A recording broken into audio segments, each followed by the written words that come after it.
Welcome to the Barcode Podcast. My name is Ben Ponder, and I want to remind everybody that the Barcode Podcast is presented by Titanium CPG Insurance. Titanium protects forward-thinking consumer brands with a range of insurance products and risk management services designed specifically for natural and organic food and beverage brands. You can learn more online at titaniumcpg.com.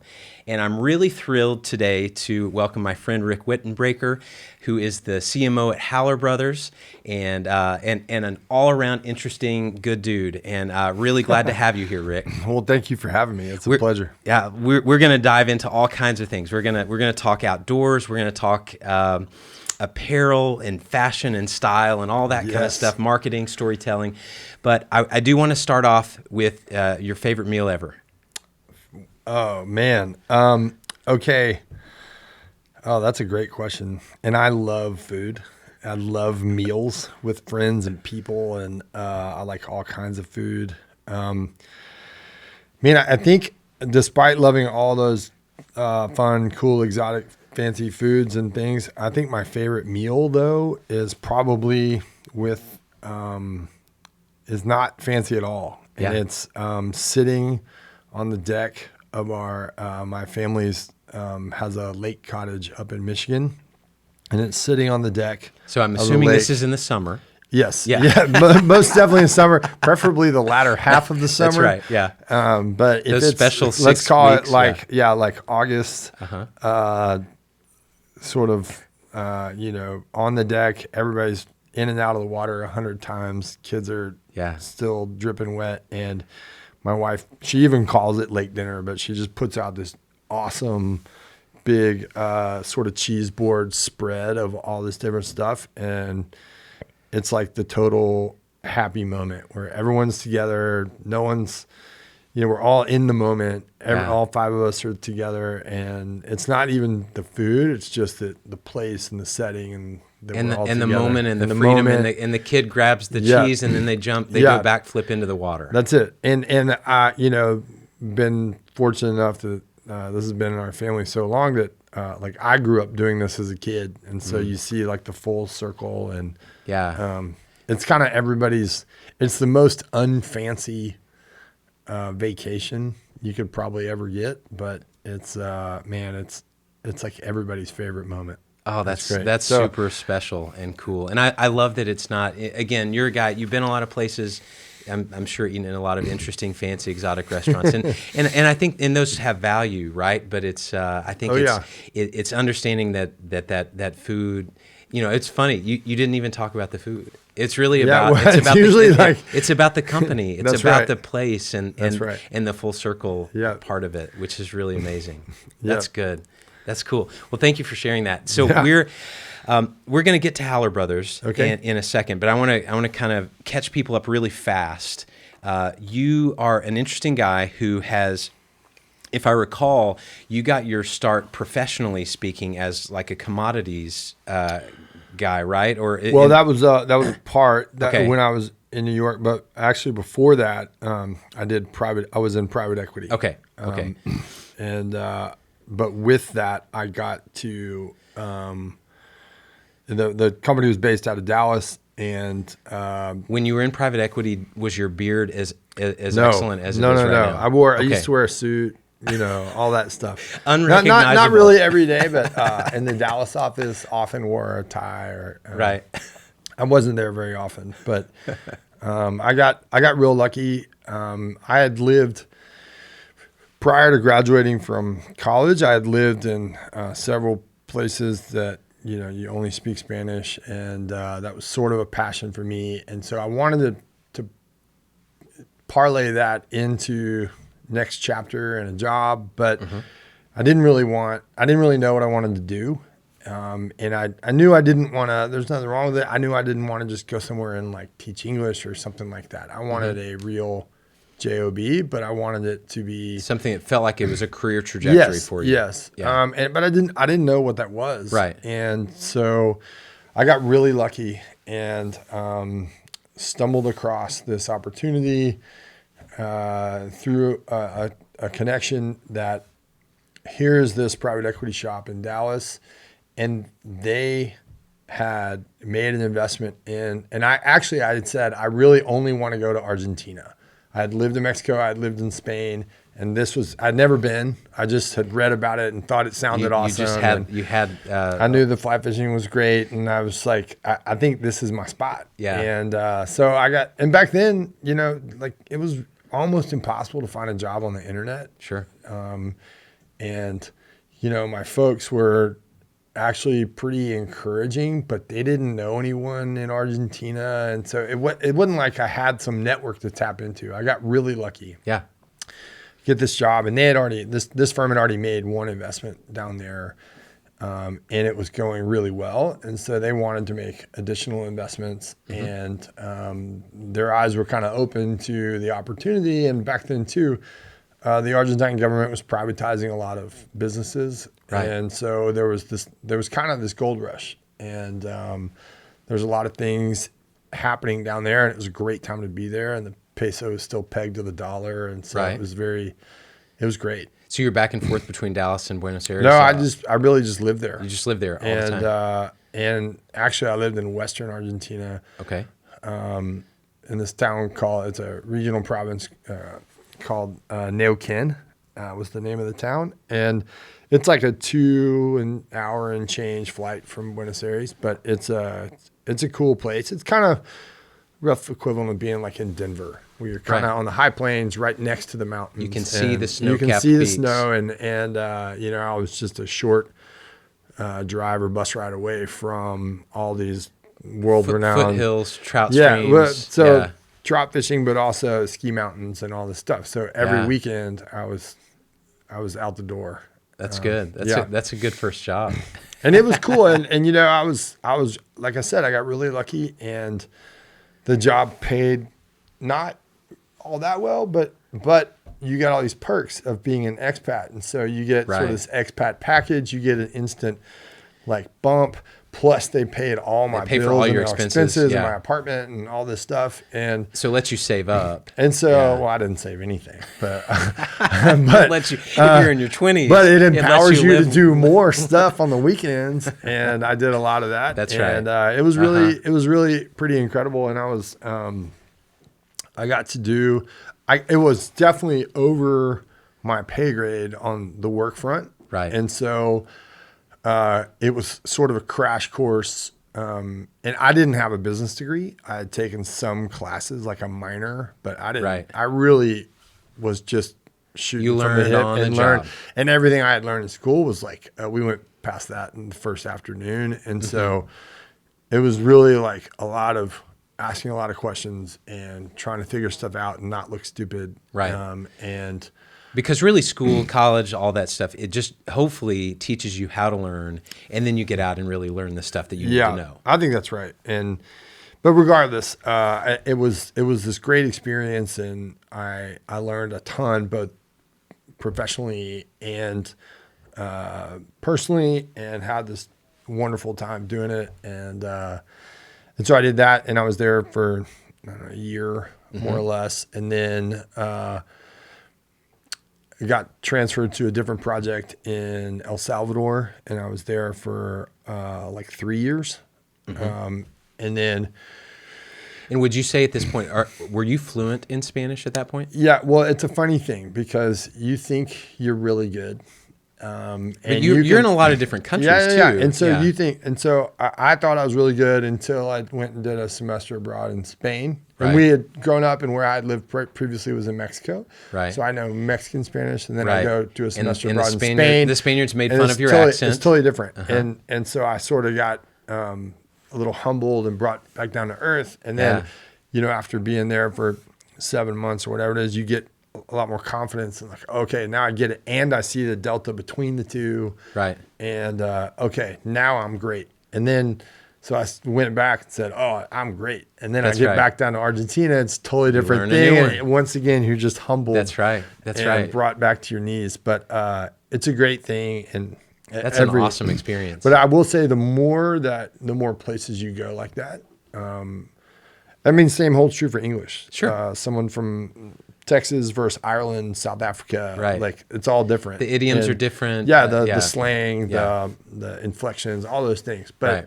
but you learn to kind of figure it out and figure out the deltas, and I really loved that component of it. But it was definitely a challenge. That's good. That's good.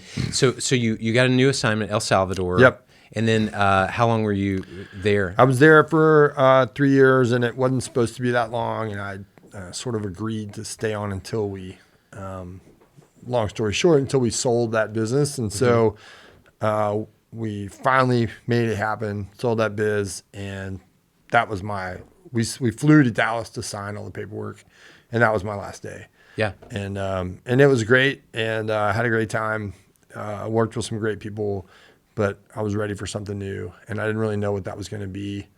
And so I took a summer off and just played and fished and traveled a bunch. And then in the U.S. or around the world? all over. Yeah. Yeah. And then at the end of that summer, one of the places I'd sort of considered was New York, more just because it's known for its trout fishing. Yeah. No. Yeah. Well, I was just intrigued, and it sort of like seemed like the pinnacle of a lot of stuff. And I was just intrigued. Go big or go home. And but that was by no means a thing. I actually had a job offer in Spain, and I was pretty intrigued by that. But I started dating who is now my wife, and she was already in New York at the time. And so that was sort of a pretty good draw. Yeah, that's a big check mark as to why I might want to go there. That's right. And then 9/11 happened. We had only been dating for like 2.5 weeks or something. Okay. And weirdly enough, on 9/11, I was the only person she could receive calls from, just weirdly. Okay. And I was the only person she could call. Okay. And so that day, in all its craziness and hairiness, it was sort of this bonding moment for us. But Sure. I became the conduit, like the switchboard operator between her family and her. And, you can imagine how many calls were back and forth. And it was a very intense day, particularly for New Yorkers. And so that kind of solidified it for me. And I just said, well, I don't want her to be alone up there. And so I was on the first flight from Dallas to LaGuardia. When it reopened. Yeah, it was like 3 days later, I think. And said, all right, I'm staying. It was the worst time ever to move to New York and try and find a job. Of course. Yeah. But I'd sort of, prioritize her and being there, and I wanted to be there. And so I said, okay, let's go do it. And it took a while. It did. I kind of struggled actually to find a job up there. And so I actually started taking classes at NYU and would do some part-time stuff to help friends out. But it was really, it was kind of a struggle. And then and partly too, because I wanted to leverage this experience I had in Latin America. Yeah. And so again, I got super lucky. I have I've realized this bad habit of picking a destination before I have a job or anything. But I got real lucky and found this little job posting online and applied, and it was said, Commodities Trading, must speak Spanish. That's it. And they had made up a Hotmail account to receive the resumes, but it didn't tell you the name of the company. It didn't tell you anything. Right. But they had Hotmail wasn't quite as shady back then. Yeah. Uh-huh. It was kind of like the only free email back in the day. But anyway, so I got, but in the email, in the name of the email they created, like they put inadvertently, I think, sort of put the name of the company. And so I just figured it out. I kind of figured it out, and then I just called them. And I said, hey, I want to make sure I applied for the job. I want to make sure you got my resume. And they were more intrigued by the fact that I figured out who they were and that I had called and said, okay, we have it right here. Can you come in tomorrow? I said, sure. And I went in there, and I didn't know anything. They didn't tell me anything. Right. You didn't know what commodities I didn't know anything about commodities. I literally Googled it. And turns out it was this really interesting boutique commodities trading firm, only dealt in sugar. And our niche was that they knew that they kind of had relationships with all the producers, all the growers in Latin America. And so their niche as a middleman was to place this sugar in other places across Latin America and the rest of the world. Right.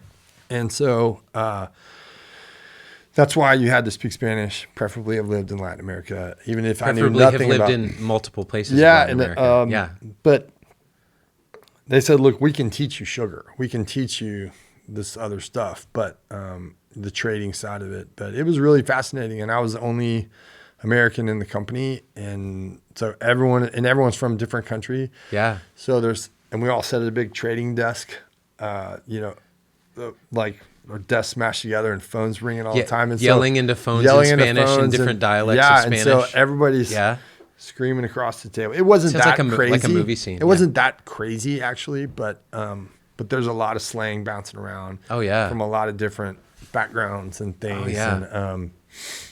And it was pretty interesting. What did you learn about the sugar business from that? You learn a ton. I mean, and actually some of it. Is there anything that's like not obvious to a person who just like, they buy sugar or whatever? Yeah. Okay. So there's really like more or less like 4 grades of sugar qualities. And it's a scientific grading, whereas stuff like coffee is very subjective. Okay. It's more like grading diamonds. Yeah. I mean, there's like 4 things, and one's color, one is this Akumsa test that's like a chemical test they do on it to see like purity, basically. And so there's things like that, which is you don't really think about. You just think sugar. Yeah. Oh, yeah, brown sugar's different. It has molasses in it, but sugar. But there are differences, and but I think what was to me the most fascinating was not even the sugar, but was rather that here's this thing that's produced.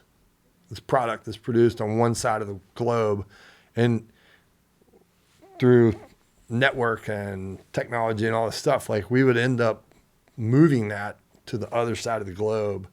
And it was pretty fascinating. And so a lot of what we actually handled a lot of the times was logistics. Yeah. And it could be just ocean freight containers. Right. But a lot of it for raw sugar, especially, which is in bulk, it's not packaged. And so you charter vessels. You charter entire just fill the whole vessels thing up. And you fill the holds. It's like a big conveyor belt. Mm-hmm. Whole thing gets filled up with sugar.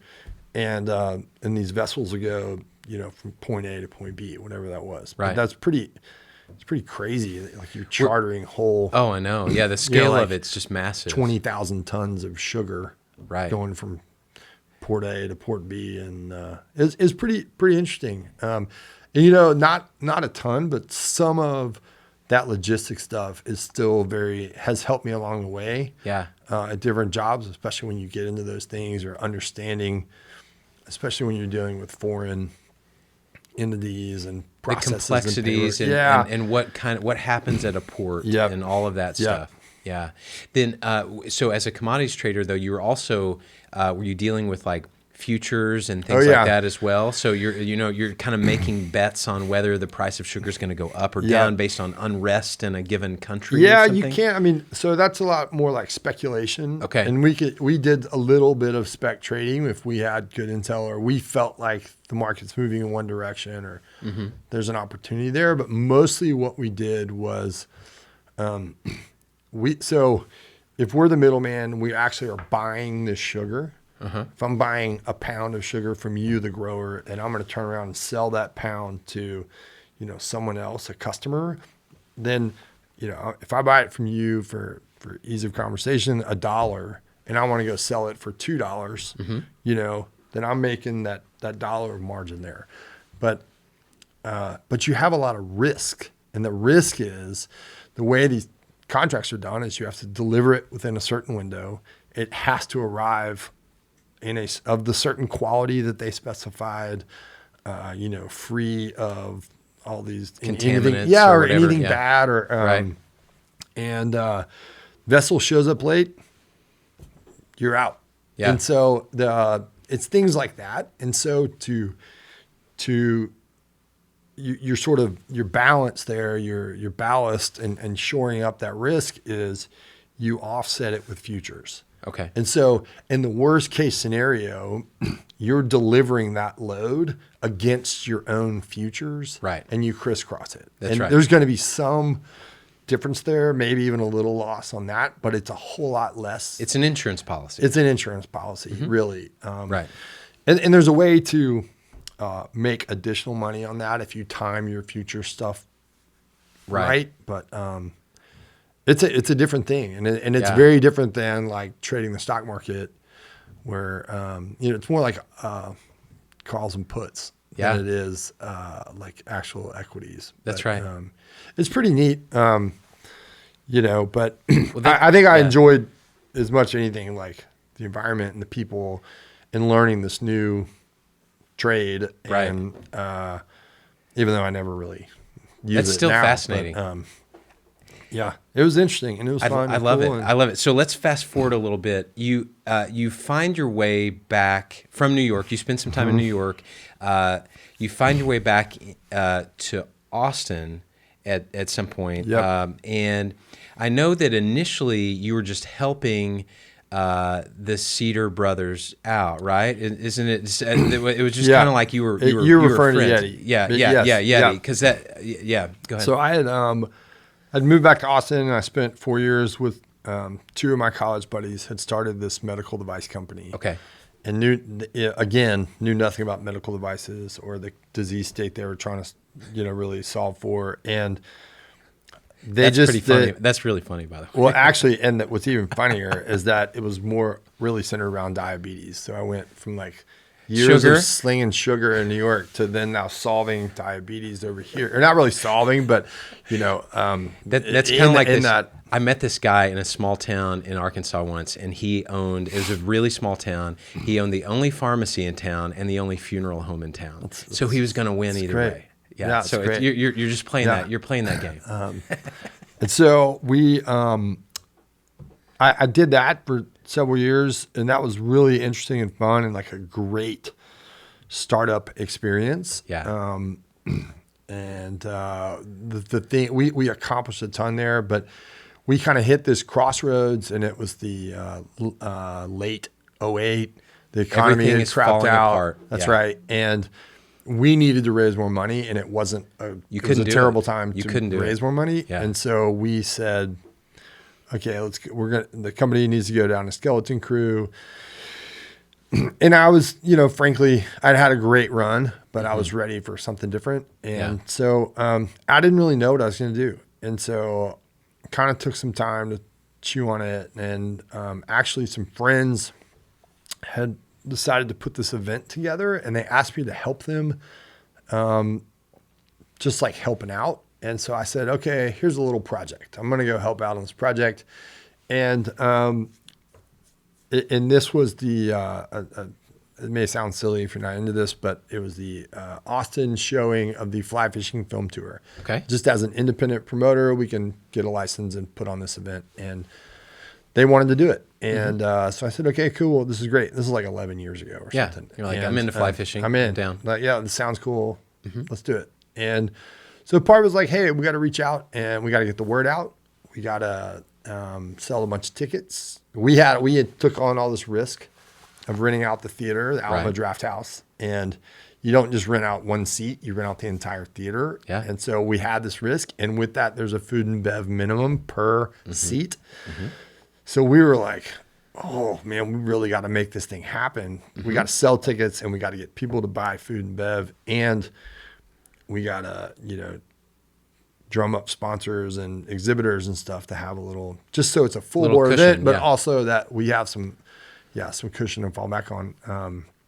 And it ended up being wonderful and so much fun and cool. And so here's the first time ever I'm really like, my hobby is in sort of a project. But it was just a fun project. But I didn't know Roy or Ryan back then, and I didn't have one of their coolers at that point. But I'd met their other brother, Rick, And so I got Rick to make an intro to them, and I asked them to be a sponsor for the event. They said sure, and they gave us a cooler to And what was Yeti at that point? So Yeti at that point, they were back in a shared warehouse in Driftwood, Texas. Okay. And it was maybe a total of 8 employees, including the warehouse. Right. They all shared one Gmail account. They had one It was really their wobbly Gmail instead of Hotmail. Yeah, they had one really wobbly circular conference table. And every time you put your elbows on it, everything would run towards you.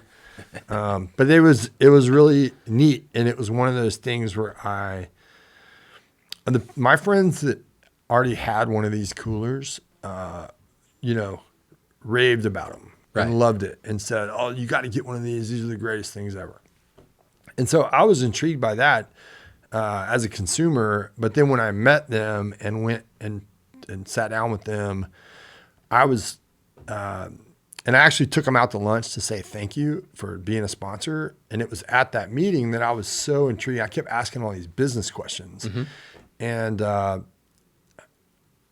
kind of got some of the answers I wanted. And sometimes I was like, well, I don't know. And so I went home that night and just researched everything I could about, Googled them and dug up all this stuff. And there were things that I was blown away they weren't doing. Right.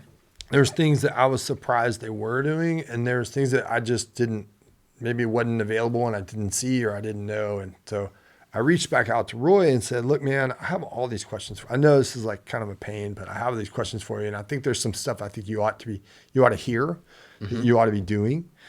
And so I went back out there. Now, at that point, did you consider yourself a marketing guy? No, not at all. Yeah. In fact, not at all. I honestly, truly, I still don't. Yeah, that was an obvious kind of segue there. But yeah. I just went and sat back down with Roy and it's not early stage of the internet, but it's not mature either. Right. And I just sat down with him. I was like, hey man, I had like this legal pad of all these notes and comments and bullet points and things. And he was like, oh man, I don't know what that is. Or, we don't want to do that. We're too focused over here. Whatever the answer was. Right. And finally he just cut me off. He goes, man, this is all great, but like, we don't know. Like, we don't have time to mess with all this stuff, basically. Yeah. And I kind of spur of the moment, just out of nowhere said, well, just deputize me and let me do this. And he goes, okay. And so it started that simple. Yeah. And off the cuff. And so frankly, and we kind of hammered it out. And so there were certain things that I wanted to do for them, and there were certain things he wanted me to do. And so we just prioritized these things. And some of them were project-based, and some were commission-based, and some were retainer-based. And it started pretty modestly. Right. So you're just really a contractor. Yeah. Effectively at that point. And it wasn't even all marketing.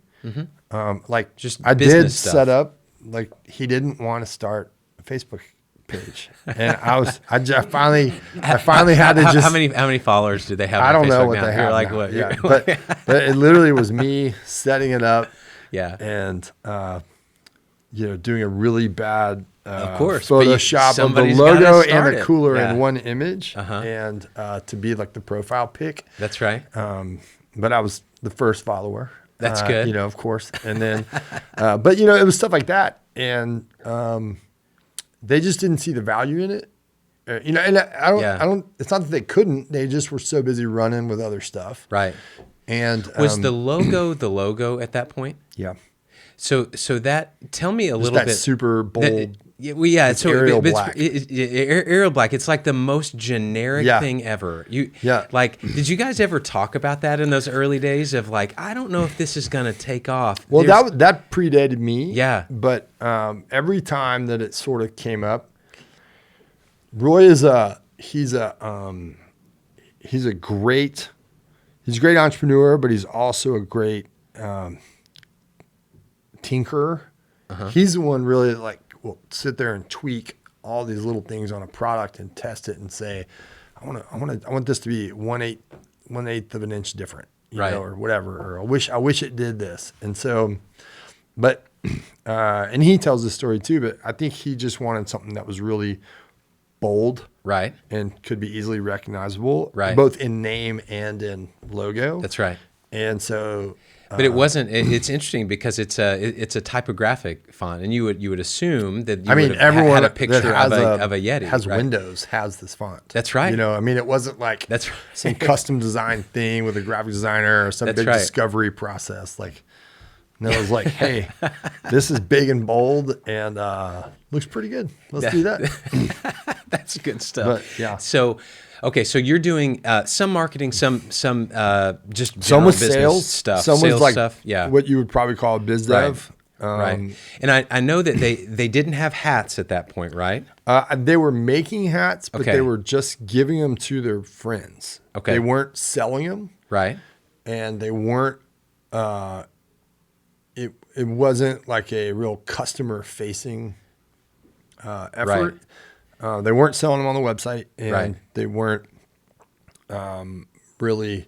It wasn't even a thing. It was. And this, like, by the way, we got some of these made. Do you want one? This is an interesting tie into kind of your own personal career trajectory too, right? So this is probably the first time you're involved. I would assume in a true apparel project. Well, okay, unless dating back to high school. Oh, well, okay, fair. I started.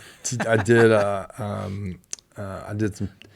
some event T-shirts and merch, and hats. Okay, so it for ran deep athletics and for events and things like that. And my friend Glenn Collins who I went to high school with, who's still in Dallas, he did lots of that, and so we did a few together. And so you had a little bit of you had a knack for it already. Well, and then I did a lot of it in college too. Okay. I did. I ended up sort of taking that over, you know, for like the party T-shirts and those sort of things. I always liked side hustles, and you know, like it was way more appealing to me to go try and sell through a batch of T-shirts and make $400 than say have a steady job where I would like with some wait tables or some hourly job where I was just going to end up making $400. That's right. That's good. And stuff.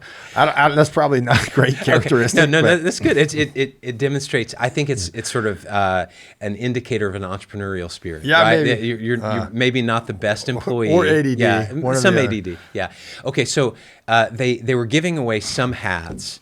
But then that somehow fell in your lap, right? Yeah, well, that was over time, but it really was, you know, here are all these things that we're doing, but they're not on the site. Right. Well, why wouldn't we talk about that? Why wouldn't we put that on the site? That was just one of the things that we worked through and talked a lot about. And again, I'm going to assume that most of the people who are watching or listening to this are familiar with Yeti coolers, but they're really expensive, right? Yeah, they are, especially back then. You know, it was really taking something that was $30, $40 in Walmart to saying, you can't get it there. You have to go to a specialty retail shop. Right. And it's 10x the price. Right. And so, and it has a lot of value. And it works and it holds ice incredibly long and it's extremely durable and you won't have to replace that crappy cooler once a year or whatever. But it in those early days, a lot of it was hard and hard. Not I don't mean me. I mean for the whole company. There's a lot of evangelism that you have to do. There's a whole lot of just getting out there and pounding pavement and demonstrating and just doing it. And because it's a major investment, and a lot of the people who are buying it aren't necessarily like again, these aren't people driving luxury cars. That's actually a really pretty. I believe that's one of the intrinsic things of why the hats were so important. Yeah. And so you have a lot of people that they made this $300 investment, let's call it. And back then it's still a lot of money, but it was a big commitment, and no one really thought of an everyday item, like a premium version of an everyday item like this. Yeah. Now it's more commonplace. And so if you were the guy that plopped down $300 for this cooler, And you kind of want to go all in on it. That's right. And it's so, part of your identity. I'm all in. Yeah. And I'm the kind of person who pays $300 for a cooler, right? Well, I think it's even more like, oh crap, I paid $300 for a cooler. So now I better defend this, That's right. I got to get out ahead of this before the criticism starts. But no, and it was one of those things that so many people push back on the price and all this. But then once you had one, or once you used one, or sort of experienced one in use, you got it. And so even if you didn't want to pay $300, you understood it. Yeah. And but you're also not going to carry around your giant cooler down the street every day. That's right. And so it became, there's definitely like a tribe mentality. And it was like this club where it was like, if you, especially early on, but if you knew of them, had heard of them and had one, it was like, oh, you're in the club. You're in the club. Or you're out. So the hat was this way for people to sort of wear that badge of honor. Right. But also they would wear it in an outward fashion, but then also on the inbound, you see a guy walking down the street that has a hat on. Mm-hmm. And if you were in the club, you'd be like, what's up, dog? Like, I get it, man. We're the same. I'm in the club too. That's man. right. Yeah. And our beer's ice cold. Yeah. So anyways, it was a really. Did you find, were there a lot of people, was it aspirational too though? Like people who hadn't yet or were thinking about it on the fence, maybe they couldn't afford a cooler. They were like, well, I can at least afford a hat. Yeah. In fact, it was, we saw this crazy phenomenon, and to go a little deeper, back then, there was very little slice of Yeti's pie was made out of e-commerce, and it was largely by a huge distributor, retailer network, and that was the lion's share of everything. But specialty outdoor retailers. And so a lot of in Bass Pro, Cabela's, a lot of specialty hunting and fishing stores, and then we ended up getting really big while I was there into ag, feed and seed ranch stores, and because it's same, you're kind of speaking to the same places and people that also like to hunt and fish, and a lot of times. Anyway, so places where people are buying Carhartt clothing or something like that. Yeah. And but anyway, so there is this barrier of price that, it's $300 to really be a card carrying member of the club. Yeah. But I can go get this hat and kind of be a fan. Yeah. And so what we saw was that even when we started offering the hats online and in the catalog to retailers, they really weren't pulling them in. And so we realized this phenomenon, and same with accessories, like mounting systems and locks and seat cushions and all these things that really get to how you use your cooler. Right. And so even if the customer cup holders on the sides, all this and stuff, things, there's all kinds of accessories they have. And so what we found is even if customers were buying their coolers at a store, they were still coming back to Yeti to get these accessories, right, to really trick out their truck or their boat or whatever it was, which was super valuable to you guys from an e-commerce standpoint, because super now but even directly. pre-e-commerce, like like really dialing in CRM stuff, right, was just that. Oh, even if you buy it at the store, they're coming to us to get this stuff. And we started pushing that stuff out to retailers, and they just didn't want to stock it because it was too hard to have all the accessories for all these sizes and things. Right. And so, what didn't move as much because everybody utilizes their cooler differently. And so they kind of just pushed back, and what little merch we had, stickers and hats and some tees, they kind of didn't really adopt either. And what we learned was that it was actually all these people that bought the cooler at a shop, a lot of them ended up coming back to us for the accessories and what we call gear, which is really like the logo merch. Right. And then you had this whole other crowd that hadn't yet bought a cooler, but aspired to or wanted to. They're on the fringes somewhere. Yeah, and they're at some phase in the cycle, and they would come to us for the merch. And so, and even when we pushed it out to retailers and they didn't really or they would only like buy some of the classic navy and white trucker, they wouldn't buy the other colors. And so then it became this huge opportunity where we said, look,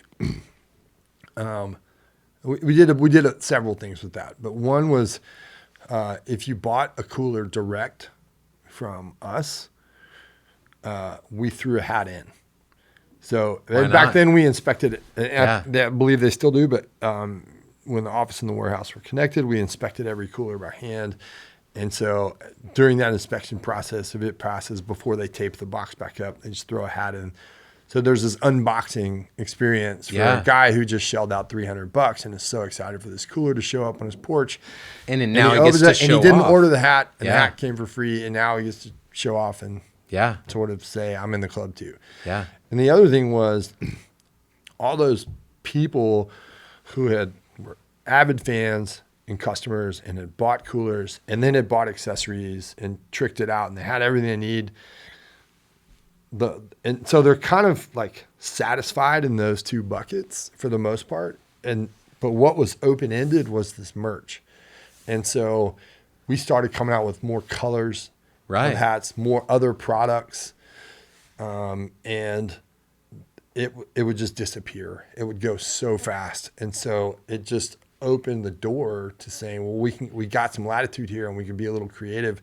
And the more that we did that, the more gravity it had to pulling people to the site and being direct customers as opposed to just being on the other side of a retail relationship. Where there's a lot of opacity to what's happening. Yeah, you just don't know who buys it. That's right. And there's nothing wrong with that. And the wholesale channel and retailers are a super big component of Yeti's story and a lot of people's story. Of course. Especially in CPG. That's right. But it was this great way to connect to who your customers were. The same way that, now everybody takes it for granted. But back then, social was this other great way to sort of go in parallel, but over the top of the entire supply or logistics chain, distribution chain, and get Speak to your directly consumer. to the consumer. Yeah. Or fans. Yeah. But anyway, so we figured this out and figured out that merch was this huge opportunity. And so it was like, okay. And when I left, I think we had 36 different hats.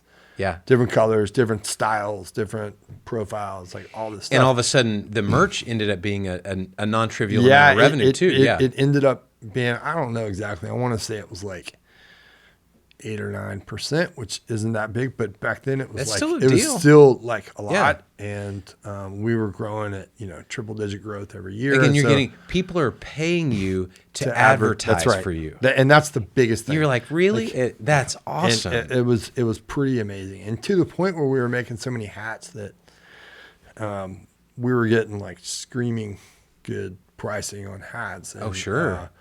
At that time, like Outdoor Cap was like, we're out of blanks. Y'all consumed everything we have in stock for, it was really neat. But, and then we, get into other products and other things. But what we ended up finding out of that too was, back to your earlier comment, was that there were guys who had bought 20 different hats, but didn't own a cooler. And had they just saved their shekels, they would be a proud owner of a cooler. But instead they have 20 hats in various stage of abuse. That's right. And so, but it's pretty fascinating. And it's like a really, there's a lot of lessons to be had there from a business standpoint, from a product offering, e-commerce, and what we now today sort of call digital marketing. And but then also I think really is true about building a brand and creating a tribe, and how much impact those things all have on the success of a business. And it's pretty interesting. Absolutely. So, and I don't want to, because I want to get to Howler Brothers in a second, but just a couple more questions around the Yeti experience. What was the magic there? You know, like so all of those things you said, I Yeah. think are completely valid.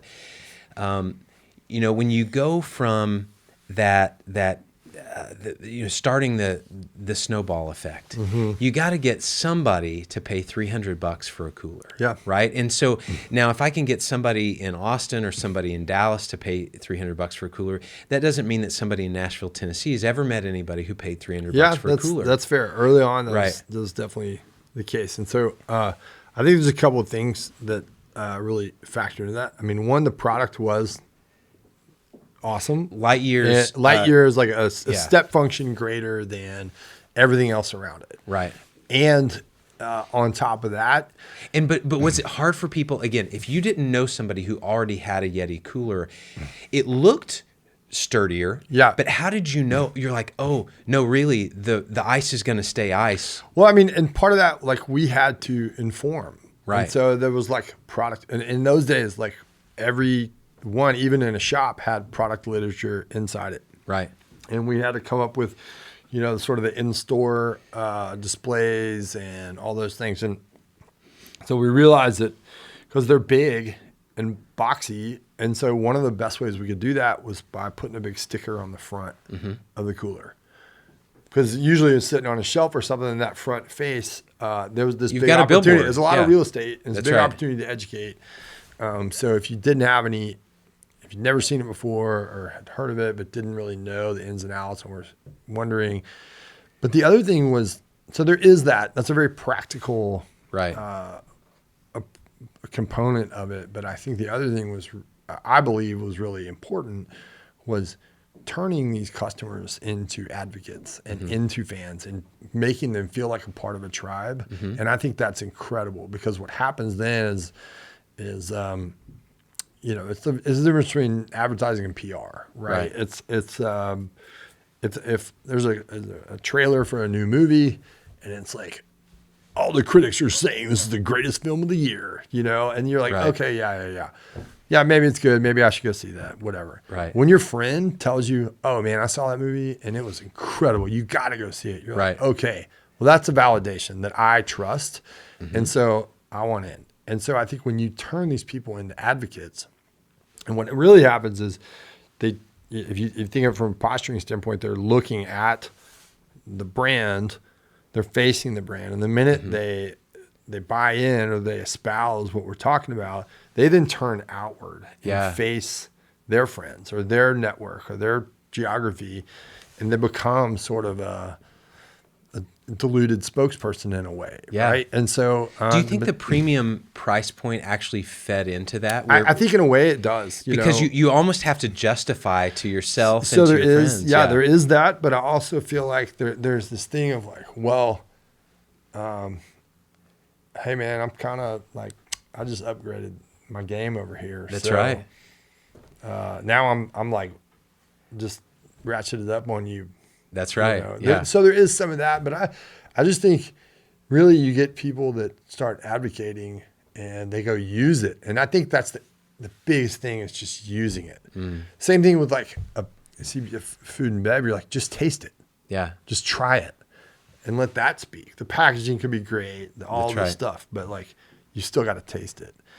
And so I think that was a big part of it. And then I think the other thing that I really believe was one of the critical components there is that we weren't telling, and Yeti, for everyone's knowledge, is, you know, it's broadened considerably since then, but Sure. at that time it was almost exclusively focused on hunting and fishing, outdoors, and some general outdoors, and then sort of started, you know, my last sort of time there, we broadened into the ag ranch rodeo and started broadening into some beer and some other things. But really, by and large, it was wholly focused on You weren't really in outdoors. like the general sporting goods set. Not really. Sometimes Yeah. depends on the shop. Right. or the account, but sometimes. But by and large, in all like where we spent marketing dollars and the imagery and the story we were telling was really all around outdoors and primarily hunting and fishing. And were you going after influencers in a deliberate way at that point? Yeah, Again, that's kind of before a lot of the. It was. I would say it was really before that, and so like. And some were you finding like a famous hunter and being like, hey, yes. yeah. And so, and as a category, most of these people had relationships with other brands, but that would be different product categories. And the cooler was wide open, even though they all had coolers with them, multiple coolers with them, you know, and they were already sponsored by. That was like a no-brainer. Yeah, we're taking the coolers. bow company. Yeah, or whatever. So yeah, you know, if it's fishing, let's say you might have an apparel, you might have a rod, a reel, line, lures, boat, motor, all these other things, gizmos, whatever. And the cooler was like this overlooked opportunity. I think that's one of the things. That's really interesting. That's really genius about it. Actually, is that you're not telling people what a cooler is or how it works. You're not telling people when and where to use it. We're not even telling people like, hey, we like these activities, so you should come do these activities, hunting and fishing. Right.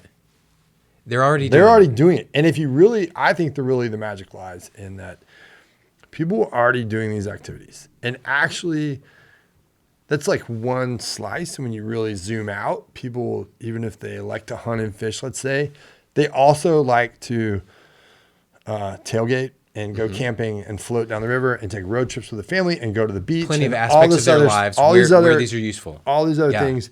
And most of those instances are things that they are really happy about and love to do. They're fun, interesting activities, right? All those things we just named that people get excited about. People all spend too much money on and too much time on and all that. And cooler was already a part of all that. So they already love these activities. It's like what they get excited about, why they leave work early, what they spend their money on, their vacation days. And we're not and these are expensive hobbies too. Yeah, a lot of them are. Yeah. But even if it's not about, it doesn't have to be expensive, but it's still like, you know, this is what I want to do on my free time, on my weekend or on my day off or whatever. I want to go do this. And we didn't have to tell people what those activities were. They were already doing them. We didn't have to tell people how to use a cooler or that they should take a cooler to these activities. They're already doing that. What we basically said is this cooler works so much better and lasts so much longer and is so much tougher. So we're basically putting your hobby that you're already obsessed with, we're putting that on steroids. So we're making your hobby better. Yeah. And it's like, oh. This very clear value proposition. Once anyone like figured that out either on their own or someone told them, it was like this light goes off and they go, well, what have I been waiting for? And why wouldn't I buy this? Yeah. You know, because of course I want my weekend to be better. I want my hobby to be better. Yeah. I want my, you know, I want to.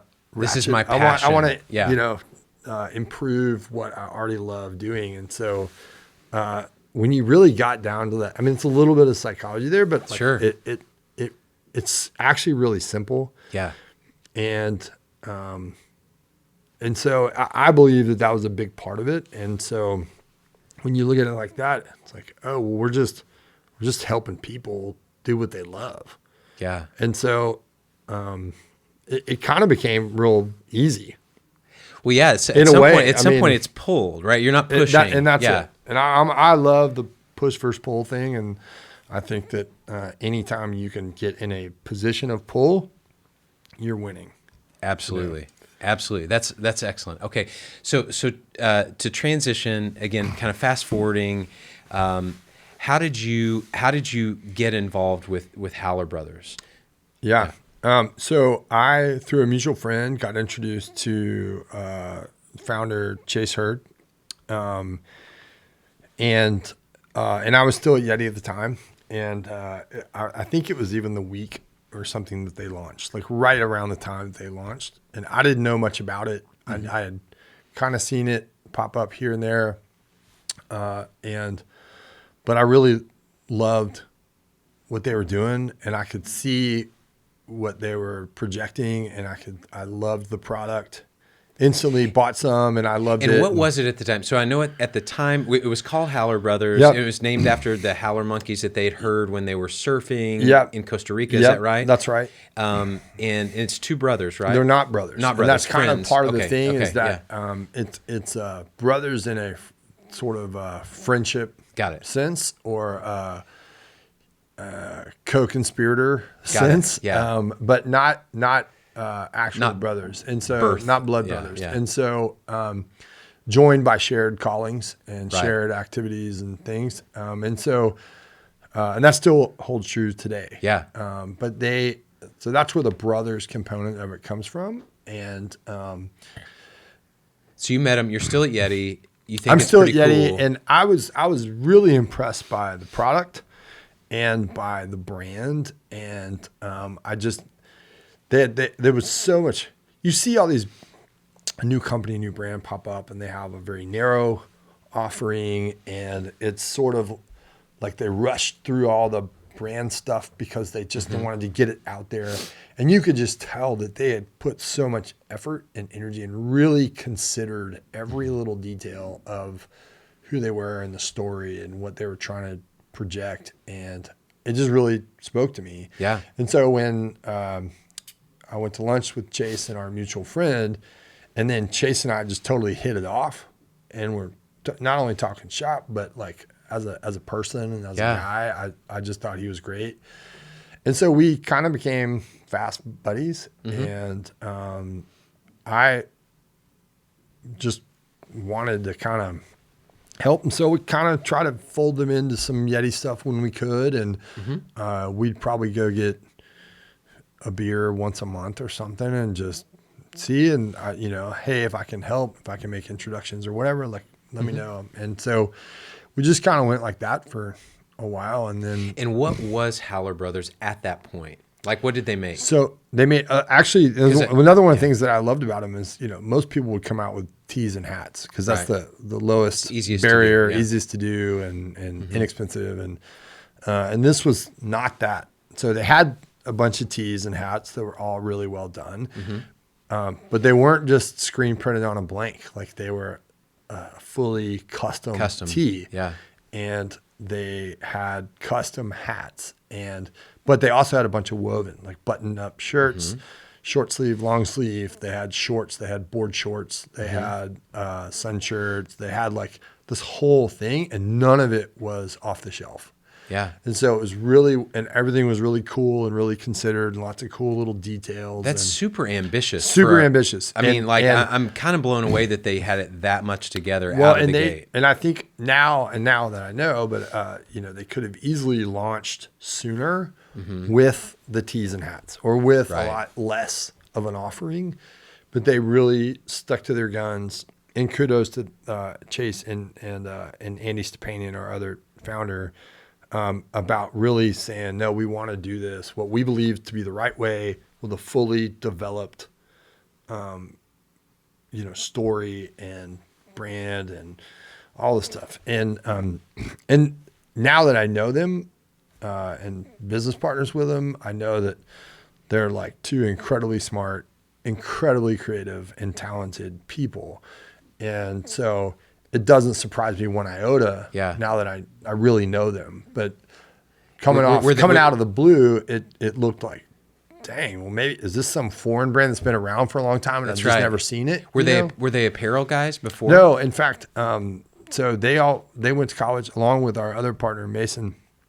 They all went to college together, and we're all actually still all in a band together. Okay, called the Wrinkle Neck Mules. Check them out on Spotify. Nice. And but they so they had a history of creative collaboration, right? They had a history of working together. That's huge. Huge.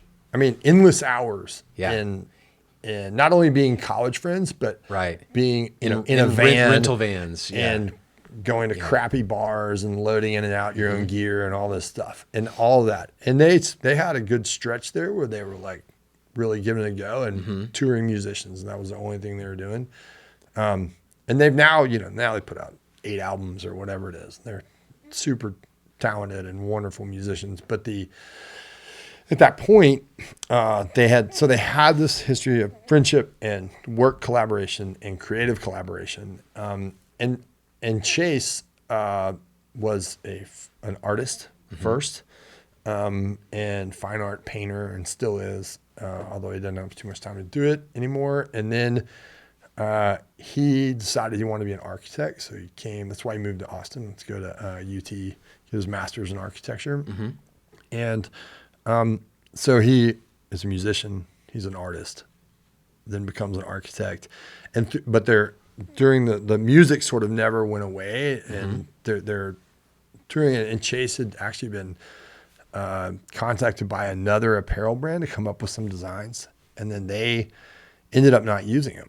And so, was he ever a practicing architect? Yes, he worked for a firm here in Austin, designed residential homes, a really successful architecture firm, and so he did that for several years, and he was a practicing architect when they launched Howler, and up through, there was some point like 6 months later or something where they said, okay, this has enough traction. I feel comfortable quitting my day job to do that. And so someone had approached him and said, "Hey, would you help? Because you're this great design." I think they met through music or something, but it was some other brand. And then he designed it. He was like, "Oh, this is a cool new, canvas, or a cool new medium that I haven't really messed with that much before." And because he had to figure that out. That wasn't his background. And not design, cut and sew so much. It's more like graphics and artwork. But got it. I think it opened like, oh, they probably let him in, see in a little bit about how their process works and whatnot. And I think it intrigued him. And then when they ended up not making those designs, and he and Andy were both kind of bummed because they wanted to wear those shirts. They were excited to get that stuff. Sure, yeah. And then it didn't happen. And they, I think, fueled by a little bit of frustration and a little bit of inspiration, said, well, what if we did this? What if we made those exact shirts? Well, then what if we're going to do that, what if we, made a brand? Well, we're going to make a brand. What if we made it, fleshed it out, and what is it going to be? And why this, and what's special about this brand, and what are we going to offer? And if we're going to do those shirts, well, what if we did these other shirts? I kind of always wanted to have one of these, and it just sort of snowballed. Yeah. And they spent a lot of time really figuring that out and really distilling what they wanted to do, what the company should be, what the brand should be, what the offering should be, instead of just hurrying out and launching and like, a lot of people do today is like, oh, I got a graphic and I can get tees printed on custom ink in no time, and I can put a website in 30 minutes, and I can buy a domain in 5 minutes. I'll drop ship it. Yeah. Drop ship, done. They said, no, we want it to be really thought out and considered, and a lot of detail, and so that's how it started. And so so then you found all this really compelling. You found them compelling individually, compelling in terms of a business, and how considered they were in everything that they were doing. So then, and they're just great guys, and fun and cool to hang out with, and so it made it really interesting, and really down to earth, despite all these abilities and talents. And so I think that's kind of how we hit it off as buddies, friends. And then how did it morph into this business relationship? It kind of just kept going. Like, we'd meet all the time or talk all the time, and then now they're at some of the same trade shows, and so I'd end up hanging out with them more than I did like the Yeti folks or when I was there or stuff like that. And then it just snowballed, and there was a point where we tried to make it work, and it just wasn't quite ready. And so I said, no problem. I decided to leave Yeti and go pursue other things. And then we tried to make it work. That time weren't quite ready. No big deal. Let's just marinate on it. And then went and did something else for a while.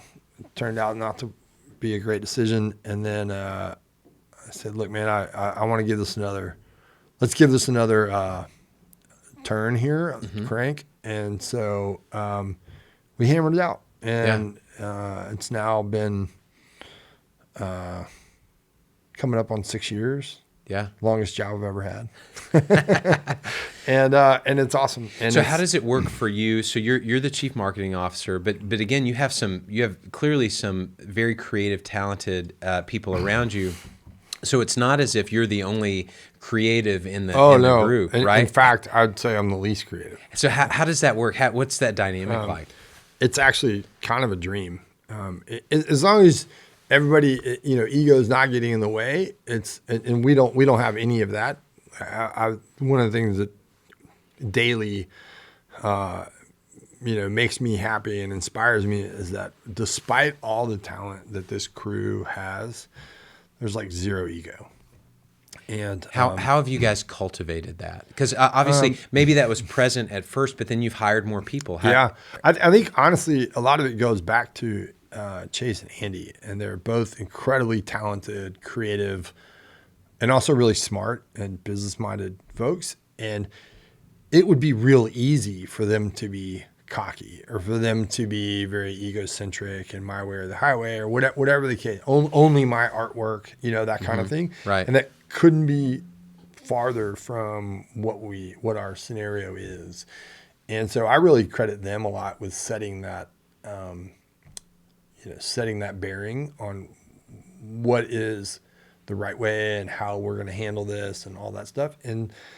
And so we also have I love the fact that at Howler Brothers, we have this great sort of culture of, no one is above any task. No one's above taking the trash out. No one's above this. It's not necessarily the best use of the CEO's time, but no one's above that. And no one's above helping to get the booth all set up at a trade show or steam all the sample clothes we have to do before a trade show or whatever the case may be, right? We've all pitched in and done those things that are outside of a job description or outside of a role. And I think it sets a really good example.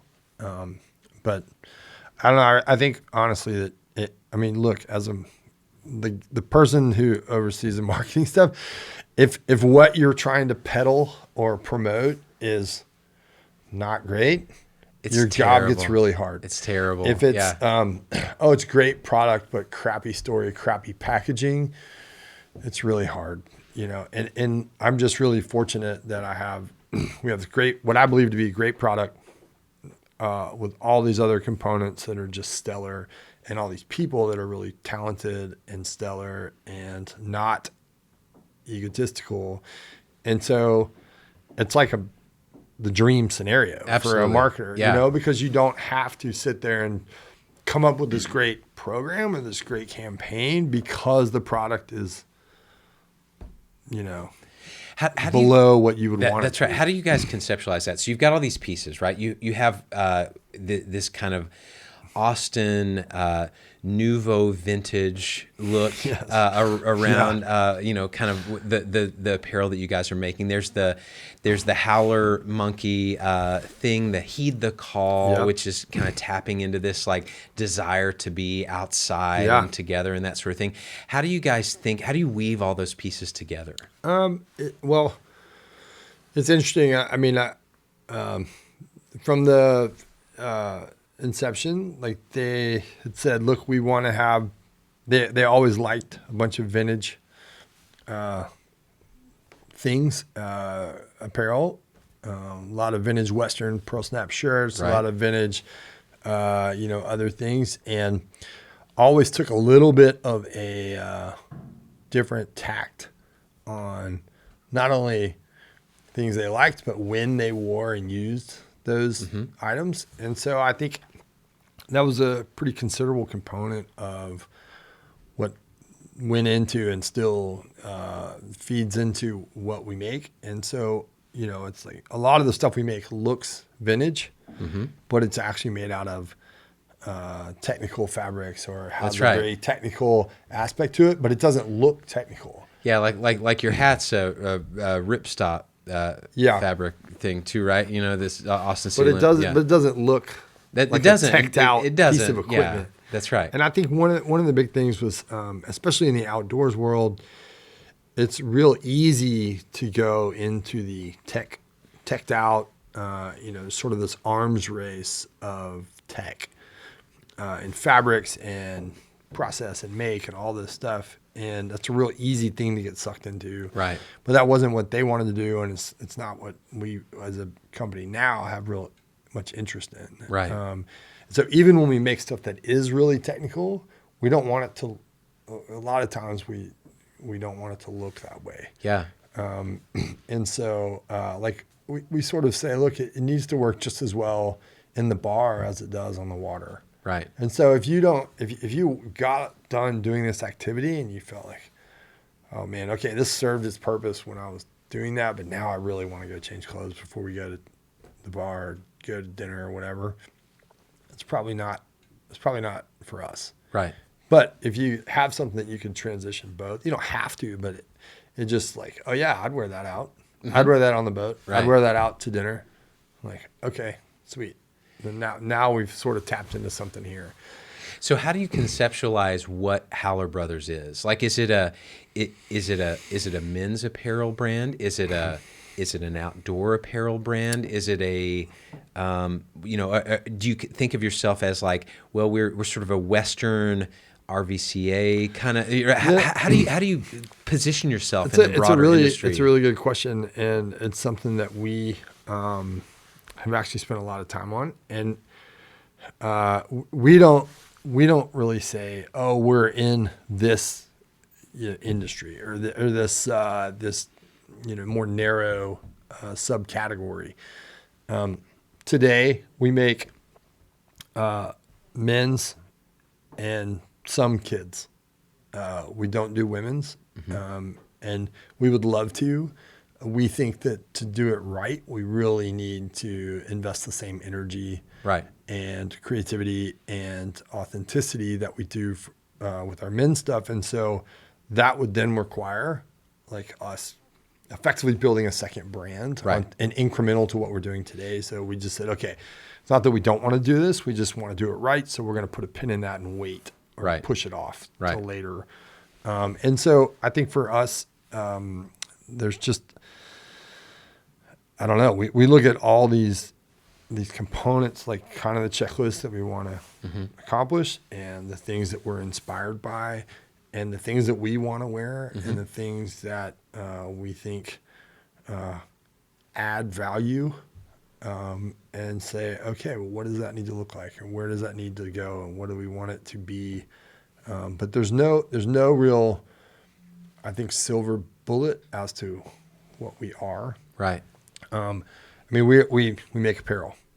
We make apparel that's primarily used, outdoors by men, but it's not exclusive. Right. In fact, the whole reason why brothers is plural is it's very inclusive. It's right, about shared moments with friends or, new people you meet or whatever, that it's along the way, and it's the moments in between, and it's the journey, not the destination, and all those things. And so you guys dig deep, and it sounds like they dug deep in some of this before even the early launch. And I assume you do the same thing with it. Like, what does heed the call really mean? Yeah, and so I give them all the credit for coming up with these things. But even then, like when I joined, I had my perception of it, even as being a considerable customer and fan, and having had a lot of time with the founders. And it was real easy for all of us to say, well, that's Howler, but this isn't.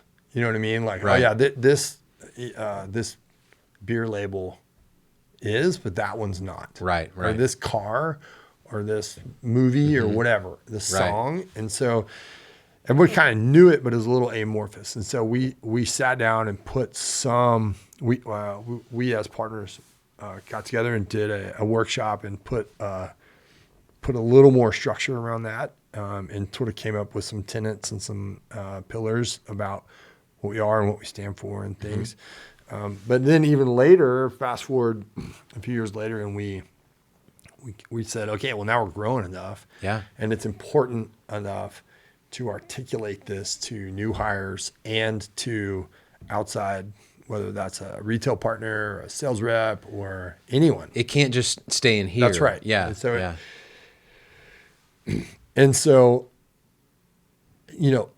most of the time when you go through a process like that, and what you're hoping to come down to is this really distilled sentence. Ideally, ideally that is this one perfect sentence, perfectly structured, that meets all these things. And it usually ends up being a very convoluted, like compound structured sentence. And it's like it's done by committee and everyone's scared to kind of a Frankenstein mission. Yeah. And so we kind of set out to do that. But what we actually ended up doing was saying, and we had a shepherd in this process, some friends over at a great creative agency here in town, McGarrett Jesse. And we just went to them and said, look, we'd love for y'all to help us shepherd this. And then the output being also like this, for lack of a better term, kind of a brand book that we can articulate. And we had a graphic brand book, right? But it was harder to really articulate what was in and what was outside of the Howler circle.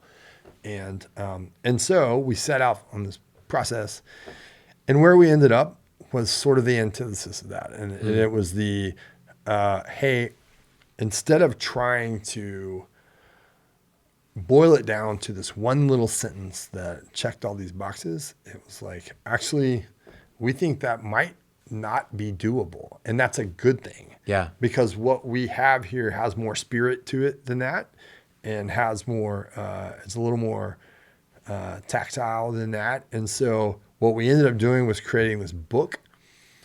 And the book, a lot of it is like, okay, you can have, some of it is a story. Some of it is hey, here's a playlist. Absolutely. I think a playlist is a great, multi-sensory. Multi-sensory. I think there's one that's actually one page is a quiz with our custom little Scantron sheet. That's right. Is like, okay, which version of Willie Nelson are we? Yeah. Yeah. That's good. There's two, and you got to pick. And then there's early, late. Which movie, which which guy for this, which car, which thing, and so there's so many, and it's really funny because I actually think if you can get someone to walk through that, it's like the ultimate, and it's way better than this distilled sentence that somebody wants to print on the back of a business card. Absolutely. So it ended up being this great thing, and then with an additional dose of creative flair, we said, well, let's make it like a record, like the liner notes of a record vinyl. And so we ended up pressing a record, and on the record is, some of it is songs, some of it is sounds, like howler monkeys screaming in the jungle. Some of it is movie quotes. Okay. Some of it is all kinds of stuff on the tracks on the record. That's great. And then the liner notes is this book that you pull out, and it's the whole book you walk through, and it's a really killer That's beautiful piece, and it's an internal piece, but it's a really, like, we had a new guy start on Monday, and it was really cool to see him with fresh eyes, and he knew about us obviously, and everything, and was a fan and had a bunch of our products, but as a new employee team member, and to like open this book with fresh eyes and walk through it, and it's like, oh yeah, totally. Makes sense. It's an immersive experience. Yeah, it is. Yeah, where you're just like, okay, so you want to get to that point where you're not just, okay, the brand guide says do X, Y, and Z. You want them to take it all in and kind of inhabit that, and then say, okay, I get it now. Yeah, and it's not, and so it may not be something that every person needs to implement in everything they do every day. Right. But, excuse me, but I do think that it's really great for every team member and partner, outside partner, to know this and have a perspective on it. And so I love thinking of a brand as like a person. And so what is the personality of that person? And it's not just their voice or how tall they are or how they look. Or their resume. Resume. It's how they act, how they react to things, how they laugh, what's on their, what music is on their phone, like all those things. It's all of that. Yeah. The food they eat, all that stuff. Yeah. The quirks, good, bad, and the ugly. And so, it's really like, so when we sit there and talk like with the rest of the marketing team or whatever, it's like, how do we like almost like an actor getting into character. How do we get into character and really assume this role? Yeah. Instead I think of of it just as being the identity. Rick Yeah. saying something out of a book, That's right. Or Rick, and it shouldn't. I believe it should really almost never be a perfect overlap. Like the brand should have some independence or some uniqueness from even founder. Correct. Like there's things, that it grows beyond just that. That's right. Yeah. And just that you can build and identify and create and say, okay, well, we believe these things are in the circle and these things are out. And so, and I think what is outside the circle and what is not is sometimes even more valuable to identify. Like we're not going to do this. We will not use this tone. We will not put these types of photos up. We will not do all that. Yeah. We actually have a pretty extensive list of those things. Yeah. Kind of like Whole Foods markets, we don't sell products with these ingredients kind of Yeah, thing. kind of. Yeah. And that goes a long way. And it also is really helpful in letting people understand what you are is by also defining what you're not. That's right. And so I think the knots or the no's or the outside the circle things are just as important. But when we're really talking about, okay, well, how do we get this to feel really howlery, or how do we do this? And so howlery is a thing. It's a word we throw out a lot internally. That's good, yeah. It's like, and we're sitting howlery, there, not howlery. Well, it's like, it's the way for us to sort of check ourselves. That's right. Yeah. And that could be on the Calorific. copy of a social post, or it could be Right. when we sitting there doing a line review and making decisions on which shirts we're going to make the next season, and say, okay, well, I like this, but it's not quite there. It's not quite howler enough. Like it doesn't have, and so I think it's this great.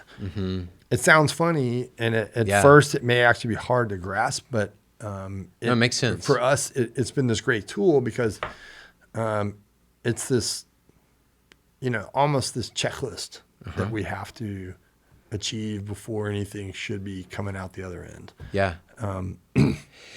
That's all super fascinating to me. I dig into a little bit more of what is howlery. Is it, so you guys are making apparel. Yep. Are there certain fabrics that are howlery? Are there certain color palettes that are howlery? Yeah. Or does that evolve? I think it definitely evolves, and it evolves with both taste and general sort of marketplace and all those things, but also like what was within your reach and what are your capabilities, and so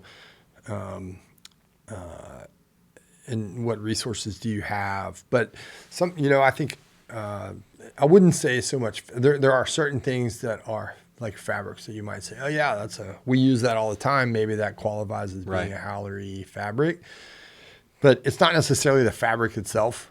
It's sort of the fabric and how it's used and presented, and the colors, and what are the other details of the garment, and all those things. And so there's no certain. It's combinations, it's palettes, it's textures. And we're big fans of patterns and colors, and we're not trying to be. There's a lot of things again that we're not trying to be. We're not trying to be workout gear. Right. We're not trying to be super high tech. Go to the Antarctica gear. We're not trying to be, maybe a lot of things, but there's a certain, like when we look at a shirt and say, okay, well, I really like this. I kind of wish it had more something, or, oh yeah, this is awesome because the pattern and the colors and the details, it really feels like it embodies what we're trying to convey. And you think about someone wearing that shirt, and they might feel a little inspired or slightly aspirational in doing so. And it's like, okay, well then I think that's like when we know we're doing something right. And I think we've seen that a lot of people with some of our products especially feel very like they almost feel like they're a younger, cooler version of themselves. Of course. But hey, we're the first ones that do that. Totally. I'm the first person to be guilty of that. I get it. And so, but if we can help with that, then shoot, that's awesome. That's awesome. You know, yeah. I love feeling that way. And if you can make people feel, I think the other thing, and you know, sort of back to what we make and for whom, guys by and large are very solution based when it comes to clothes. Mm-hmm. And then, okay, there's a solution. And then on top of the solution, I might, you know, inflect some color or flavor or pizzazz or whatever you want to call it. Society tells me I need to wear a shirt. I need to wear a shirt most days. Yeah. So then I either care more about whether it's comfortable or how it looks. Yeah. Right. And I got to make a decision between those two. If I don't have to make a decision, all the better. That's it. Right. And so if we can do all of those things and make it comfortable and cool and functional and you know, it probably is more functional than you'll ever need it to be, but it also makes you feel good. Yeah, you don't want it to fall apart on you. You don't want it to fall apart, washing. and you want it to be able to do these things or withstand the elements or whatever it is. But you also want it to make you to feel good, and that could be feel comfy. That could make you to feel cool. Or feel like you're part of the club. Because we're telling a story about ourselves and to ourselves and to others around us. Yep. Right. And so it's the theater of life, and this is the word. You guys are you're the wardrobe, right? So we're trying to, you know, and hopefully though it's more, and what we really try to construct and convey is that it's actually way more than just the products we make. Yeah. And that it is the story and it is the people. People for us are, and we identify it as brotherhood because of Howler Brothers, but that's like the core tenet, and that's so it's about how we treat people and being inclusive, and you know, how we interact with each other as a team, how we interact with customers and you know, any third party or retailers, like whatever it may be. And it's to be very, you know, to really push out the, it's not about ego. Yeah. It's about inclusive. It's about having fun. It's about being together. It's about all these things. And so I think when you have an opportunity to do that and you can do it to any degree, there's this added lift, and it sort of becomes greater than the sum of the parts. Yeah. What you're making plus the messaging plus what you're also conveying. And it just feels like, oh yeah, I want to be there. I mean, I think like our goal always is we're putting out a photo, if that could be in a magazine ad or you want to hold it to a really high bar. We have a really high standard of what we consider. And then, but also I think what should be received by whoever's viewing that is, God, that looks awesome. I wish I was there right now. Yeah. Or dang, I want to go do that. Yeah. You know, I wish I was hanging out with those guys or in that scene or in that, whatever it is. That's a club I want to be a part of. Yes. And so I think that's really important it's important to us to try and convey, but also it's not just trickery. It's like, genuinely. Yeah. It's baked into everything that you do. Yes.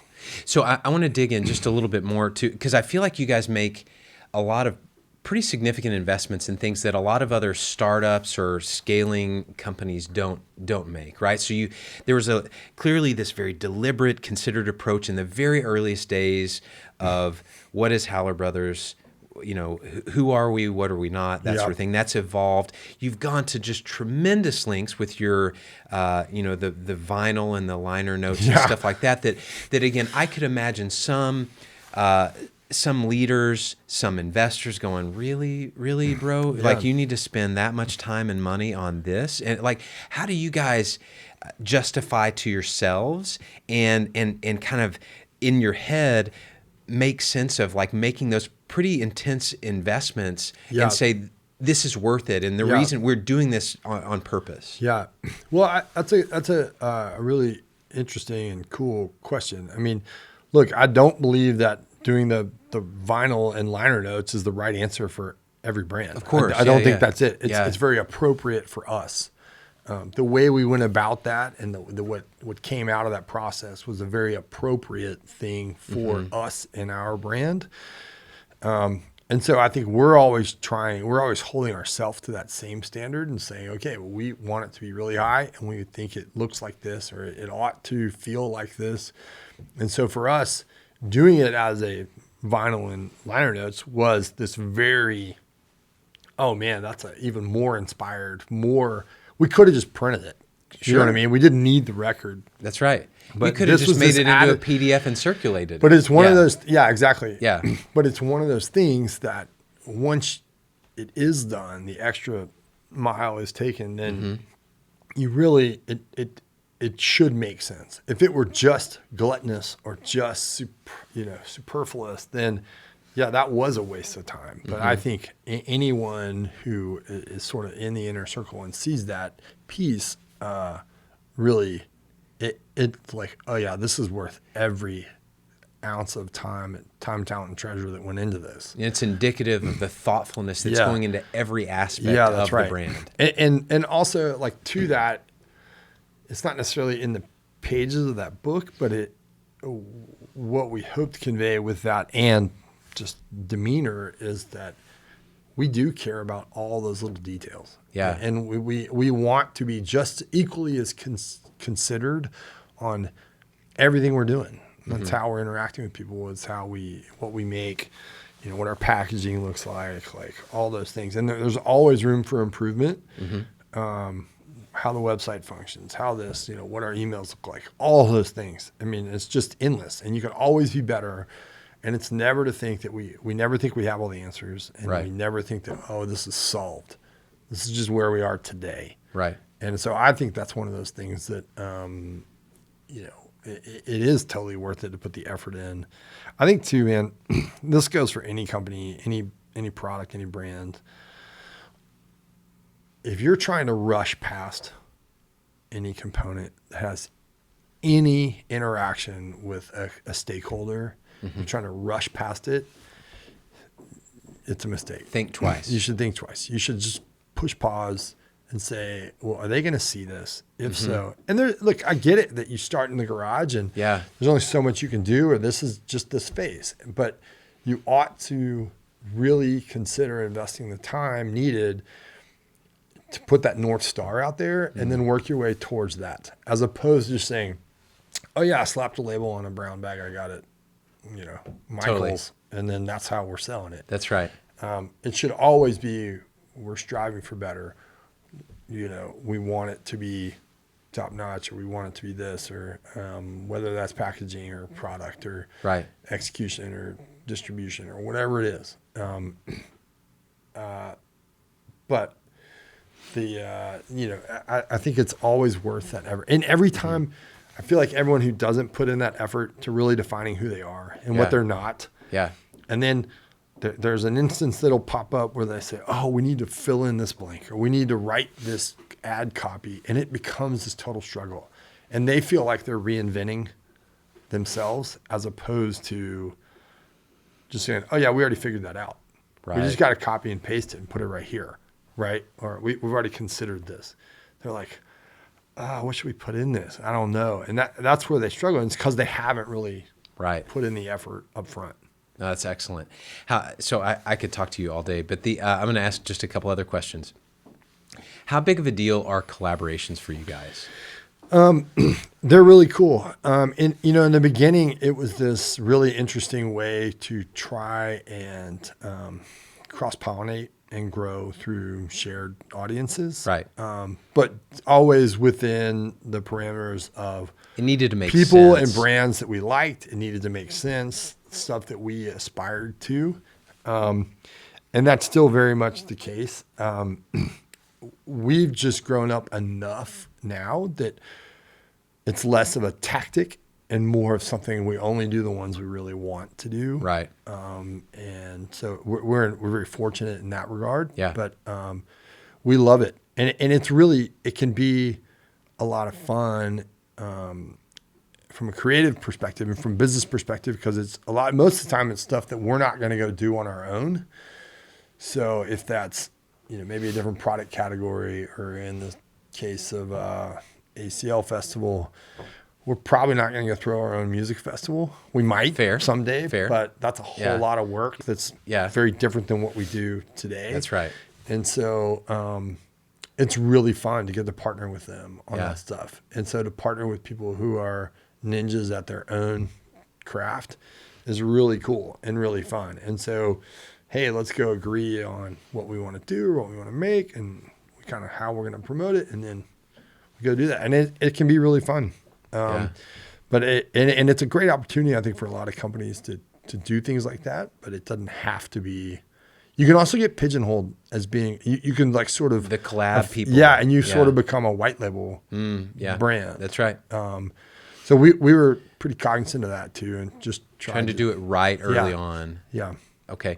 Now, so in fashion, in apparel, there is, in that world, there's an existing infrastructure. There's an existing.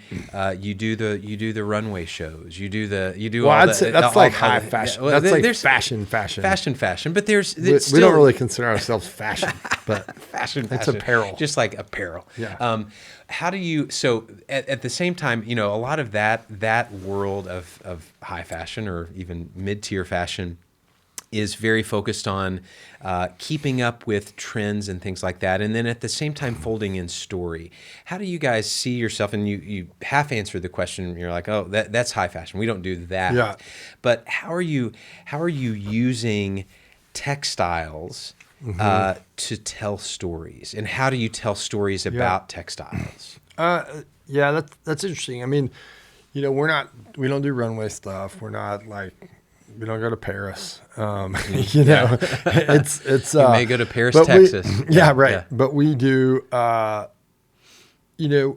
think as we learn about or gain access to other textiles or other things, it certainly opens, what if we use this on this other piece? But again, and I think we try to tell stories through creatively and through things we're doing or action, and not so much around, here's this NASA fabric that, now you too can go to the moon. Like that's not what we're, but you guys tell a lot of video, like really well-produced video stories and things like that. Yeah. And so I think for us, frankly, a lot of times we have these high-tech fabrics or, insulation or whatever it is. And it's Primaloft insulation. It's the same stuff that a lot of household, outdoor brands use, but we may not even talk about it. Right. We're not giving you the tech specs on all this stuff. It's in there. Yeah. And we have the same stuff that they have, but our jacket looks, has its own voice, and it's not just a jacket with the puffy stuff in it. So I think you're not trying to be Arc'teryx or something like that. And like all due respect to all those brands and what they do. Well, they're going after a particular thing. Yeah, that's right. And so ours is just we're just chasing a different thing. Right. But does that make it more difficult for you to find the right retail homes for your products at times? Sometimes. And earlier on it was tougher. Now that, when maybe fewer people knew of us or we hadn't been around as long, I think it was a little tougher in with retailers and their buyers to say, well, where does this jacket fit? Because we have this higher tech stuff over here. Right. And we are comfortable with that. We know that. We know how to sell that. And where does your jacket fit? Even if it is the same materials and same qualifications, it doesn't look like. It may not look like the other ones, or it may seem out of place. But I think, and I believe in what I think, especially the retailers who have really been successful with us, is we're kind of this breath of fresh air, if you will, and a creative alternative. It's not the same as everything. The same. And everybody has sort of the stuff that looks the same. And if you covered up the logos, it'd be really hard to discern which was brand A or which was brand B. And so ours a lot of times looks totally different. Yeah. And so I think I always sort of relate it to, when you walk in, if you're offered ice cream and they only have chocolate and vanilla, you have to pick. Yeah. Right? You pick chocolate or vanilla. But when you walk into a shop that has 20 flavors, you're going to get exactly what you want. And that could be, bubblegum or daiquiri ice or Rocky Road or whatever, but it's beyond just chocolate and vanilla. And so I think we're just another one of those flavors. And you're, for a lot of people, it's not for everyone. We're not trying to make it for everyone, and that's important. Yeah. You're not trying to be all things to all no, men. Yeah. Not in any stretch. And so with that in mind, when you push that out and say, oh, okay, we're just trying to attract people that wanted Rocky Road all along or whatever the flavor is, Yeah. And so I think because of that, we get a lot of people who are super fans, and we get these people who are diehard fans, and they own every shirt we've ever made, or they collect a certain shirt we make, or they all this stuff. Do you try to do extra things to really connect with those people? Yeah, I mean, we do some of that through like general marketing practices and tactics, but some of it too is like we make a lot of special collection stuff, exclusive stuff that is only on, say, our website or in our shops, but it's not offered to other shops. You can't get it at REI, but or it's whatever. super small run, Yeah. and most of the time that stuff is really funky or out there or themed, and so it'll be some crazy themed thing that the shops weren't going to buy anyways. In reality, and it's not even for all of our customers, but for certain ones, they're like, "Oh hell yes, That's right. This is exactly what I need right now." That's so good. So we do it. We try. We love doing those things, and it's fun to get to sort of flex that creativity a little bit, and then have this. Oh yeah, here's that. Like we did one that was a tiki drink themed collection. That sounds like it has no place in the outdoor space, but we love tiki drinks, and we love places where they make tiki drinks, right. And so it's like, hey, let's go do this. And for a certain subset of the audience, it was like, where has this been all my life? That's right. Yeah. Oh, that's so good. It's fun. So, so last thing, again, we could go on for hours. We'll have to do this again sometime. Yeah. But what is you've in addition to all of your amazing experience in your core profession, you've done a lot of angel investing and things like that along the way. So you've been around a lot of startups. You've been in them and around them. Do you have a set of things that you find that you typically, when you're sitting down for coffee or a beer or whatever with startups, that your kind of go-to things that you find more often than not, this is the advice that I'm giving startup founders from a variety of different backgrounds? Man, that's a big question. I know there's a lot there. Yeah. Well, and I don't know. I think one of the things that this may not be answering your question, but one of the things that I always look for is people. Yeah. I think that's really at the what are you looking for in people? And I wouldn't even say that there's some specific thing or checklist, but you get this sense when you're talking to people. And part of that is passion. Part of that is experience or knowledge. Part of that is willingness and sort of an openness. And I think it's pretty obvious when you meet, everyone probably has met people and they're like, oh man, that person, like, I bet they're going places, or, I bet they're going to get it done, or that person is, and it may not be because they're outgoing. It may be, they may be the silent killer type, but it may just be that you just sense there's something there. And so I think for me, one thing I've seen is that if it's a great product and okay people, they're probably going to get stuck and just sit there and grind this one product, even if the product's really great. Right. But on the other hand, if you had great people and just an okay product, they're great enough to iterate or pivot or do whatever needs to happen to be successful and say, okay, well, that's not the best option. Maybe we need to go over here. Let's figure out something else or pivot entirely. Is great people, is there an element where, is intelligence a factor in that? I think so, but it doesn't. It's not just that. No, not at all. In fact, I think charisma and fortitude and character has a lot to do with it, but which is hard to tell in an early set of conversations, though, right? Yeah, I think it is. Yeah. And you can also get false positives. Yeah. But I think the one thing, like when you meet someone, if it's interesting enough or they are compelling enough that you want to go have another coffee with them, or learn more, it's like, okay. And you might dig up something you don't like, or and the second time might not be as good.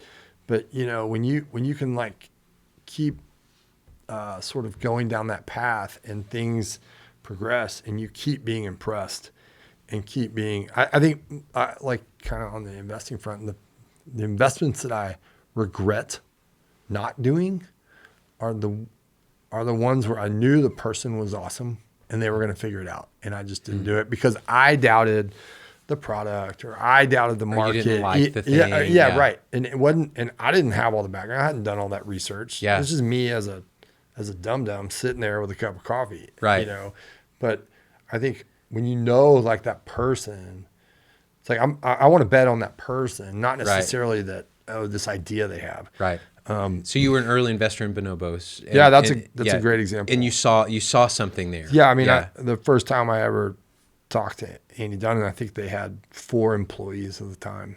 You know, he and Brian Spaley and like 2 others, and that was it. And but I'd never even shaken his hand. You know, we just had spoken on the phone several times, and we had friends in common. Yeah. So there's a little validation there, but super smart guy with a great resume and all this stuff. But there's a million people like that. It wasn't until you spoke to him and you're like, man, this guy is sharp. You like the way he's thinking. He's motivated, about the business. And you like the way he thinks and his energy and those things. So, yeah. That was a good one. Yeah, that's good. Okay, well we're gonna pause here. We'll have a part 2 sometime. Yeah. So always great to see you, Rick. Great to see you. Rick Thanks for having me. Yeah, who's the Chief Marketing Officer at Howler Bros, and again, a wealth of information. We covered a lot of ground. We did. I probably talked too long. Sugar? No, are you kidding me? It was beautiful. Sugar to apparel and everything in between. I loved it. So again, if you're like watching or listening to this, please subscribe, share, and if you find this stuff valuable, tell your friends about it. So thanks for joining us at the Barcode Podcast.